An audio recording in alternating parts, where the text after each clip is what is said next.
ഇരിക്കുമ്പോ പിന്നെ എങ്ങനെയാ? അല്ല, I love giving chances to people. ഇതിൽ വർക്ക് ചെയ്ത് almost 50-55.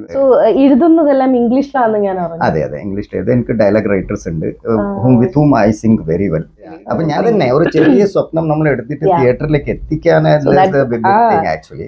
So it's a dream come true. നമുക്ക് വലിയൊരു സ്റ്റാർ വാല്യൂ ഇല്ല, നമ്മളെ സ്റ്റാർ കണ്ടന്റ് ആണ്. 5 കഥയുണ്ട്, 5 വീട്. നമസ്കാരം, സ്റ്റാർ ചാറ്റിന്റെ പുതിയൊരു എപ്പിസോഡിലേക്ക് എല്ലാവർക്കും സ്വാഗതം. നമ്മളിവിടെ വന്നിരിക്കുന്നത് മലബാർ ടേൽസ് എന്ന സിനിമയുടെ പ്രൊമോഷന്റെ ഭാഗമായിട്ടാണ്. നമ്മുടെ മുമ്പിൽ ഇരിക്കുന്നത് വേറെ ആരുമില്ല, നമ്മുടെ ഈ മലബാർ ടേൽസ് എഴുതിയതും ഡയറക്ട് ചെയ്തതും പ്രൊഡ്യൂസ് ചെയ്തതും ഒരാളാണ്. അദ്ദേഹത്തിനെ നമുക്ക് പരിചയപ്പെടാം. अनिल कुंजप्पन सर, नमस्कार सर। नमस्कार। हिंदी में बात करते हैं थोड़ी देर, स्वागत। क्यों नहीं तो क्या हाल है? एक्चुअली हाल अच्छा है और एक काउंटडाउन शुरू हो गया है। हाँ, जरूर। मूवी का रिलीज जनवरी 3 को है। सो इंतजार है बस कि रिलीज हो जाए और हमारा फेट हमको मिल जाए क्या है करके. ഓക്കെ, അപ്പൊ മറ്റുള്ളവർക്ക് മനസ്സിലാവണമെങ്കിൽ നമ്മൾ മലയാളം സംസാരിക്കണ്ടേ? അപ്പൊ അതുകൊണ്ട് നമുക്ക് വീണ്ടും പറയാം, ജനുവരി 3-ാം തീയതിയാണ് റിലീസ്. അപ്പൊ എല്ലാവരും തിയേറ്ററിൽ തന്നെ പോയി കാണണം. ആദ്യമേ ഇത് പറയാണ്. അപ്പൊ നമുക്ക് മൂവിയിലോട്ട് വരാം. അപ്പൊ ഇത് എങ്ങനെയാണ് ഈ കഥ എഴുതാനുണ്ടായ ഒരു സാഹചര്യം? ഞാൻ കുറെ കാലമായിട്ട് എഴുതുന്നുണ്ട്. അപ്പം ഒരു സബ്ജക്റ്റ് ഇങ്ങനെ വന്നു. ഐ മീൻ ബ്രേക്കപ്പ് ആണ് ഞാൻ ആദ്യം എഴുതിയത്. അത് ബേസിക്കലി ഒരു കോമ്പറ്റീഷനിൽ എന്തോ ഒരു ചെറിയൊരു സംഭവം, ഒരു വേർഡ് കിട്ടി. ആ വേർഡ് കിട്ടിയ സമയത്ത് ഞാൻ ചൊല്ലിനെ എഴുതി നോക്കാമെന്ന്. അപ്പോൾ എഴുതിയ സമയത്ത് പെട്ടെന്ന് അത് റെഡിയായി. ഇപ്പം അനുപ്രിയ ആ സമയമാകുമ്പോഴത്തേക്ക് ഒരു പടം അസിസ്റ്റന്റ് ഡയറക്ടറായിട്ട് വർക്ക് ചെയ്ത് തിരിച്ചു വന്നിട്ടേ ഉള്ളൂ. അപ്പം ഞങ്ങളൊന്ന് പ്ലാൻ ചെയ്തു, ഇതൊന്ന് പടമായിട്ട് നമുക്ക് ചെയ്യാം, ഒരു പടം ചെയ്യാം. അങ്ങനെ ഒരു 10 മിനിറ്റ്സ് മൂവി ആയിരുന്നു അത്. 10 മിനിറ്റ്സ് മൂവി നമ്മൾ ശിവരാജിനെ വിളിച്ചു. ശിവരാജ്ക്ക് സബ്ജക്റ്റ് ഇഷ്ടപ്പെട്ടു. അവൻ ഉടനെ വന്നു, ഞങ്ങൾ ഷൂട്ട് ചെയ്തു. പടം റെഡിയാകുമ്പം പടം ഓക്കെ ആയിട്ട് വന്നു, കണ്ട ആൾക്കാർക്ക് ഇഷ്ടപ്പെട്ടു. അപ്പോൾ ഞങ്ങൾക്ക് ഒരു ചെറിയ കോൺഫിഡൻസ് വന്നു. അപ്പോൾ ഞങ്ങൾ പറഞ്ഞു അടുത്ത പടം ചെയ്യാം. I was already writing. അപ്പോൾ അടുത്ത പടം പർദ ചെയ്തു. പർദ ചെയ്യുമ്പോൾ അതും ബെറ്ററായി വന്നു. ഒരു 15 മിനിറ്റ്സ് മൂവി ആയിരുന്നു. അതും കണ്ട ആൾക്കാർക്ക് നല്ല ഇഷ്ടപ്പെട്ടു. അപ്പോൾ ഞങ്ങൾ വിചാരിച്ചാൽ ഓക്കെ, 3-ാമത്തെ പടം ചെയ്യാം. ഒരു സബ്ജക്റ്റ് എൻ്റെ മനസ്സിൽ കുറേ കാലമായിട്ട് ഉണ്ടായിരുന്നു. അത് അനുപ്രിയ ഇടയ്ക്കിടയ്ക്ക് എൻ്റെ പറയും, അച്ഛൻ അത് കംപ്ലീറ്റ് ആക്കിയിട്ട് അത് ചെയ്യണം, ഒരു വളരെ ഇൻട്രസ്റ്റിംഗ് സബ്ജക്റ്റാണ്, നന്നായിട്ട് ട്രീറ്റ് ചെയ്യാൻ പറ്റും. So finally I had written it. അത് കുറച്ചൊരു ഫൈൻ പോളിഷിങ് ചെയ്തിട്ട് ഞങ്ങൾ അത് ഷൂട്ട് ചെയ്യാൻ തുടങ്ങി. ആ ഷൂട്ട് ചെയ്യുന്ന സമയത്താണ് ഒരു തോട്ട് പ്രോസസ് വന്നത്. എന്തായാലും നമ്മൾ 3 പടം ചെയ്തു, റഫ്ലി അറൌണ്ട് 45 മിനിറ്റ്സ് ആയി. So why not we make an anthology. അടുത്ത ഒരു 45 മിനിറ്റ്സ് 50 മിനിറ്റ്സിന് മൂവി ഇനി ആയി കഴിഞ്ഞാൽ നമുക്ക് റെഡിയാവും. ആ ഒരു പ്രോസസ് ത്രൂ പോകുമ്പോൾ നമുക്ക് എന്തായാലും ഒരു അടുത്ത 2-3 പടം ചെയ്യുമ്പം വി നീഡ് ഫണ്ട്. ഓൾറെഡി അവർ ഫണ്ട്സ് ഹെഡ് എക്സോസ്റ്റഡ്. അപ്പം ഞാൻ വിചാരിച്ചു നമുക്കൊരു കാര്യം, നമുക്ക് തന്നെ പടം പ്രൊഡ്യൂസ് ചെയ്യാം. Let us pull in money and put our money and do it. അപ്പം ഞാൻ എൻ്റെ വീട്ടിൽ പറഞ്ഞു, ഈ പൈസ നമ്മൾ ഇടുന്നത് നമുക്ക് തിരിച്ച് കിട്ടുമെന്ന് വിശ്വസിച്ച് പോകണ്ട. Okay, we are doing a movie, ബാക്കി നമുക്ക് നമ്മൾ ബെസ്റ്റ് കൊടുക്കാം. അങ്ങനെ 4-ാമത്തെ സബ്ജക്റ്റ് എഴുതി. 4-ാമത്തെ സബ്ജക്റ്റ് ആയിരുന്നു സദാഭിഷേകം. സദാഭിഷേകം എഴുതിയ സമയത്ത് അതൊരു ടിപ്പിക്കൽ ക്യാരക്ടറാണ്. അച്ഛൻ മോൻ ക്യാരക്ടറിലെ കോൺഫ്ലിക്റ്റ് ആണ്. അതും ഒരു വീട്ടിൽ നടക്കുന്ന ഒരു വലിയൊരു ഫാമിലിയിൽ.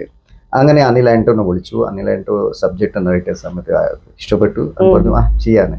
അത് ചെയ്തു. പിന്നെയാണ് ബംഗ്ലാവ് വരുന്നത്. അപ്പൊ ബംഗ്ലാവ് ഇത് 30 മിനിറ്റ്സ് ആണ്, ബംഗ്ലാവ് ഒരു 40 മിനിറ്റ്സ് മൂവിയായി. അപ്പൊ അതും കംപ്ലീറ്റ് ആയ സമയത്ത് എല്ലാം കൂടി ഒരു കോമ്പിനേഷൻ കമ്പൈൽ ചെയ്ത് വന്ന സമയത്ത് ഒരു 1 hour 55 മിനിറ്റ്സിന് മൂവിയായി. എല്ലാം കൂടിയിട്ട് ബിലോ 2 hours ആയി. സോ ദെൻ വി തോട്ട് എന്തായാലും ഇത് 2 hours അടുത്തായി, why not go for a theatre release. അപ്പം തിയേറ്റർ റിലീസ് ചെയ്യാൻ എന്താ ചെയ്യേണ്ടത്? വീണ്ടും നമ്മളൊരു പൈസ ഇറക്കണം. So I was a producer. I decide let us go ahead with it. പിന്നെ നമുക്ക് വലിയൊരു സ്റ്റാർ വാല്യൂ ഇല്ല, നമ്മളെ സ്റ്റാർ കണ്ടന്റ് ആണ്. 5 കഥയുണ്ട്, 5 വീടുണ്ട്. ആ കഥ എന്തായാലും ആൾക്കാരായിട്ട് കണക്ട് ആവുന്ന എനിക്കൊരു കോൺഫിഡൻസ് ഉണ്ട്, ഇപ്പോൾ ഉണ്ട് കൺവിക്ഷൻ. കാരണം മോശം ആരും പറയില്ല, അത് നല്ലത് എത്രയാണ് അവർ ഓഡിയൻസ് ഡിസൈഡ് ചെയ്യണം. സോ അങ്ങനെ നമ്മൾ തിയേറ്റർ റിലീസിലേക്ക് വർക്ക് ചെയ്യാൻ തുടങ്ങിയ സമയത്താണ് ഫിയോക്ക് ത്രൂ അതിൻ്റെ കൂടെ ഞങ്ങൾ അഗ്രിമെന്റ് ആയത്. ഫിയോക്ക് അത് ഡിസ്ട്രിബ്യൂട്ട് ചെയ്യാൻ റെഡിയായി. അങ്ങനെ ഫിയോക്കാണ് അത് ഡിസ്ട്രിബ്യൂഷൻ ചെയ്യുന്നത്. ജനുവരി 3 റിലീസ് ഡേറ്റും ഫിക്സ് ആയി. ഇതൊക്കെ ഒരു പ്രോസസ് ആയിട്ട് പടാൻ റെഡിയായി. So now the thing is to make sure ആൾക്കാർ തിയേറ്ററിൽ എത്തണം ഇത് കാണാൻ. അപ്പോൾ ഒരു പുതുമുഖങ്ങൾ, പിന്നെ കുറച്ച് ഡെവലപ്പിംഗ് ആർട്ടിസ്റ്റ്, ഇവരൊക്കെ വെച്ചിട്ട് നമ്മൾ പടം എങ്ങനെ ഓഡിയൻസിന്റെ അടുത്തേക്ക് എത്തിക്കാം, അങ്ങനെ നമ്മളൊരു പ്രൊമോഷൻ ആക്ടിവിറ്റീസ് തുടങ്ങി. അതിനാണ് ഞങ്ങൾ പ്രൊമോ സോങ് ഇന്നലെ ഇറക്കിയത്, ഫസ്റ്റ് ലുക്ക് പോസ്റ്റർ ഇറക്കി. ഇതായി പ്രൊമോഷൻ ആക്ടിവിറ്റീസ് നടക്കുവാണ്. ഇനി ട്രെയിലർ, ടീസേഴ്സ്, റീൽസ് എല്ലാം വരും. സോ വി ആർ ഹോപ്പിംഗ് ഇതൊക്കെ നമുക്ക് ഓഡിയൻസിനെ ഒന്ന് തിയേറ്ററിലേക്ക് ഡ്രീം കം ട്രൂ മൊമെന്റ്, അങ്ങനത്തെ ഒരു ശരിക്കും യു ക്യാൻ സേ ബിക്കോസ് എല്ലാവരും ആഗ്രഹിക്കുന്ന ഒരു കാര്യമാണ് ഒരു മൂവി അല്ലെ ഒരു സിനിമ എഴുതുന്ന എല്ലാരും എഴുതുന്നുണ്ട്. ഒരുപാട് പേര് റൈറ്റിംഗ് ഓരോരോ കഥകൾ लिखते हैं, उसके बाद वो सोचते हैं कि हाँ हमें एक मूवी बनाना है. कभी कभी सोचते हैं शॉर्ट फिल्म करेंगे, कभी कोई सोचता है वेब सीरीज करेंगे या थोड़ा कंटेंट करेंगे. ये सब बोलते जाते हैं, पर आप अभी बोल रहे हो कि ये सब ഇത്രയും പെട്ടപ്പെടാത്ത കാര്യങ്ങൾ നടക്കുമ്പോൾ ഇറ്റ്സ് എ ഡ്രീം. ഇത് പടപട ഞാൻ പറയുമ്പോഴാണ്, പക്ഷെ എന്നാലും സ്റ്റിൽ ഇറ്റ്സ് എ പ്രൊമോഷൻ വരെ എത്തി. അതന്നെ ഒരു ചെറിയ സ്വപ്നം നമ്മൾ എടുത്തിട്ട് തിയേറ്ററിലേക്ക് എത്തിക്കാനാണ് actually. So it's a dream come true. And now I believe that if you have a dream, then I think there is no way anyone can stop you from achieving that dream if you have passions, patience and perseverance. ഈ 3 സംഗതി വേണം. അത് 3 ഉണ്ടെങ്കിൽ നമുക്ക് എത്താൻ പറ്റുന്ന പിന്നെ ഏറ്റവും വലിയ ബ്ലെസ്സിംഗ് എന്ന് പറഞ്ഞാൽ your daughter and your wife actually. Because പുള്ളി മോളാണെങ്കിലും she's supportive and she's very proud of you. എപ്പോഴും പറയുമ്പോൾ അച്ഛനെ കുറിച്ച് പറയുമ്പോൾ ലൈക് ഫാദർ, അച്ഛൻ അങ്ങനെ പറഞ്ഞു, അച്ഛൻ ഇങ്ങനെ പറഞ്ഞു, അമ്മയെ കുറിച്ച് പറയുമ്പോൾ അമ്മ ഇങ്ങനെയാണ്. So she's very proud and she's proud of you and you also. അല്ല അത് one thing is there, without my daughter being into the project it would have been very difficult for me. Maybe I wouldn't have thought of going so far ahead, you know. പിന്നെ എൻ്റെ വൈഫിന്റെ support ഇല്ല കൊണ്ടാണ് നമുക്ക് ഇതൊക്കെ പ്രോപ്പറായിട്ട് ചെയ്യാൻ പറ്റിയത്. Because she was handling all the affairs in our absence during the shoot, you know. So because നമ്മൾ ഷൂട്ടിൽ ബിസിയാണ്, അവളാണ് ബാക്കി കാര്യങ്ങൾ നോക്കുന്നത്. അല്ല പറഞ്ഞു ചേച്ചി പോലും, പ്രീതി ചേച്ചി പോലും she was like എല്ലാവർക്കും വിളമ്പി കൊടുക്കുക. She's a producer actually. എൻ്റെ മോനും അങ്ങനെയായിരുന്നു, അവൾ വന്നിട്ട് സെർവ് ചെയ്യും, എല്ലാ കാര്യങ്ങളും ചെയ്യും. So that helped us. What happens is നമ്മൾ തമ്മിൽ എനർജി പാസ് ഓൺ ചെയ്യുക. ഇറ്റ്സ് പോസിറ്റീവ് എനർജി ഉണ്ടല്ലോ, അങ്ങോട്ടും ഇങ്ങോട്ടും എക്സ്ചേഞ്ച് ചെയ്യാൻ. And luckily we got a good crew. I mean technicians ആണോ, ആർട്ടിസ്റ്റ് ആണോ, കുട്ടികളാണോ, കുട്ടികളെ പാരന്റ്സ് ആണോ, എല്ലാവരും ഭയങ്കര കോപ്പറേറ്റീവ് ആയിരുന്നു. And they would leave their kids there and they will come in the evening and pick them up. A girls and a 9, 10th, plus 1, plus 2 girls, and so they were so confident about our setup. So all those things actually created a positive vibe in the location. അതൊക്കെയാണ് എനിക്ക് തോന്നുന്നു പടം ഒരു proper ആയിട്ട് നമുക്ക് ചെയ്യാൻ പറ്റിയത്. I think that was some sort of ഒരു എന്താ പറയാ കോസ്മിക് പറയാം. ഏതായാലും ജാനുവരി 3 കഴിഞ്ഞിട്ട് നമുക്ക് അടുത്ത ഡ്രീമിനെ കുറിച്ച് ചോദിക്കാൻ പറ്റുള്ളൂ. കാരണം അടുത്തത് എഴുതുന്നുണ്ടോ? नहीं वैसे पूछ रही हुई. सब लोग ऐसे बोलते हैं कि हम एक ड्रीम तो ऐसा चल रहा है तो उसके साथ दूसरा ड्रीम भी चलना चाहिए. चालू तो रहेगा ना. चलो I will give you a bite. ठीक है बताओ. मैंने अगला 5 लिख के रखा हुआ है इसका. मैंने बोला ना मेरे मन से പറഞ്ഞു എനിക്ക് തോന്നി. That's why I asked actually. Those 5 are even I think it is one step ahead compared to this. So I'm happy about it. It all depends on, because the thing is I knew that this sort of a busy schedule is going to come and I had these subjects with me. അപ്പോൾ ഞാനത് എന്തായാലും എഴുതി വെക്കാന്ന് വിചാരിച്ചു. ഒരു correct ടൈമിൽ അത് ഒരു മൂഡ് വന്ന സമയത്ത് 5 എഴുതി കഴിഞ്ഞു. Very interesting all next 5. So എഴുതുന്നതെല്ലാം ഇംഗ്ലീഷിലാണെന്ന് ഞാൻ അറിഞ്ഞു. അതെ ഇംഗ്ലീഷിൽ എഴുതി. എനിക്ക് ഡയലോഗ് റൈറ്റേഴ്സ് ഉണ്ട് with whom I sing very well. അപ്പൊ ഞാൻ ഇംഗ്ലീഷിൽ എഴുതുന്നുണ്ട്, മലയാളം നന്നായിട്ട് പറയുന്നുണ്ടല്ലോ. അപ്പം അതെ എനിക്ക് when I write the dialogues in my mind are in Malayalam actually. Okay. ഞാൻ എഴുതുമ്പോൾ ഇംഗ്ലീഷിൽ എഴുതും, പക്ഷേ I just conceive it in Malayalam. So when I sit with the dialogue writer, it's not a literal translation. പുള്ളിക്ക് അറിയാം. ഒരു 2-3 പടം ചെയ്യുമ്പോൾ അവർക്ക് മനസ്സിലാവും what I want. അപ്പൊ അതൊക്കെ ഇപ്പൊ നല്ല സിങ്ക് ആയ 2 പേരുണ്ട്, 2-3 പേരുണ്ട്, നമ്മൾ കൂടെ ഇരിക്കും. 6-5 സമയത്ത് ഫ്രീ ആണ്. And nice people, very nice people. I mean, it is always very encouraging to work with young dialogue writers, you know. Actually आनु എനിക്കൊരു ഗിഫ്റ്റ് തന്നിരുന്നു കേട്ടോ. अरे वाह क्या बात है. मैं वैसे ही पूछा कि मुझे एक दे दो तो उसने मुझे दे दिया. Yes, she told me actually. Actually मुझे भी यही एक എന്താ പറയാ പ്രാന്ത് എന്ന് പറയത്തില്ലേ, പുള്ളിക്കാരുടെ ഇത്ര ഉണ്ട്, എനിക്ക് ഇത്രയും മതി, ഞാൻ ഇട്ട് എന്റെ വീട്ടിൽ ചെല്ലുമ്പോ എന്റെ പ്രാന്ത് എന്ന് പറയും.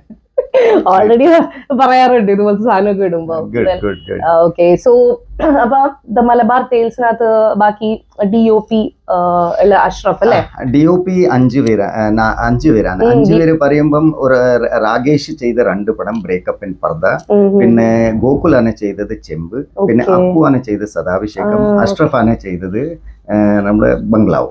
പിന്നെ ഷിമിൽ ചെയ്തത് നമ്മള് ബാക്കി പെൻഡിങ് ഷൂട്ട്സ് ഉണ്ടല്ലോ, okay, ടീസേഴ്സും okay. പിന്നെ റീൽസും പിന്നെ ഈവൻ നമ്മുടെ പ്രൊമോ സോങ് അതിലൊക്കെ ഇൻവോൾവ് ആണ്. പിന്നെ അവൻ എല്ലാ പ്രോജക്ട്സിലും ഉണ്ടായിരുന്നു. സംവൺ ഓൾവേസ് വിത്ത് അസ് അങ്ങനെ പറയാം. Nice nice nice. And music directors 2 പേരുണ്ട്, അമൽ ഇർഫാൻ ആൻഡ് ഫിഡിൽ അശോക്. പറഞ്ഞിരുന്നു. അനു ഓൾസോ സ്ക്രിപ്റ്റ് മറ്റേ മ്യൂസിക് എഴുതിയിട്ടില്ലേ ഒരു സോങ്? ഒരു ഇംഗ്ലീഷ് സോങ്. ആക്ച്വലി എന്തൊക്കെ ജോലികളാണ്, കുടുംബം ഫുൾ ഇങ്ങനെ എന്താ പറയാ full talent pack up power pack ആണ് ആക്ച്വലി.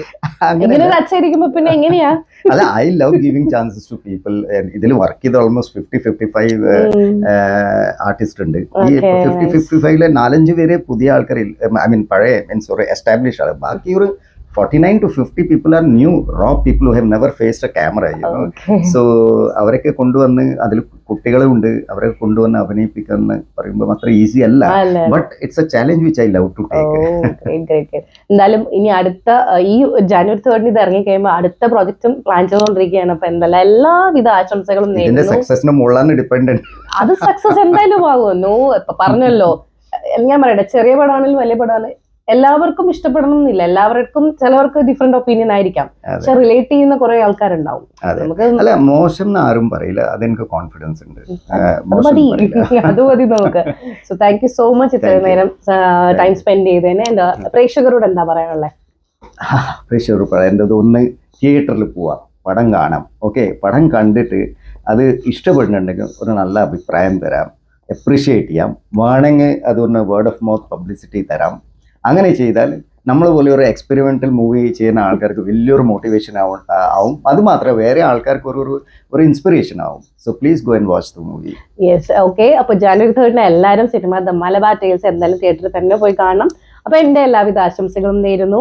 സ്റ്റാർ ചാറ്റിന്റെ ഈ എപ്പിസോഡ് ഇവിടെ വൈൻഡ് അപ്പ് ചെയ്യുന്നു. നെക്സ്റ്റ് എപ്പിസോഡ് കാണുന്നവരെ it's me Nitika signing out. By.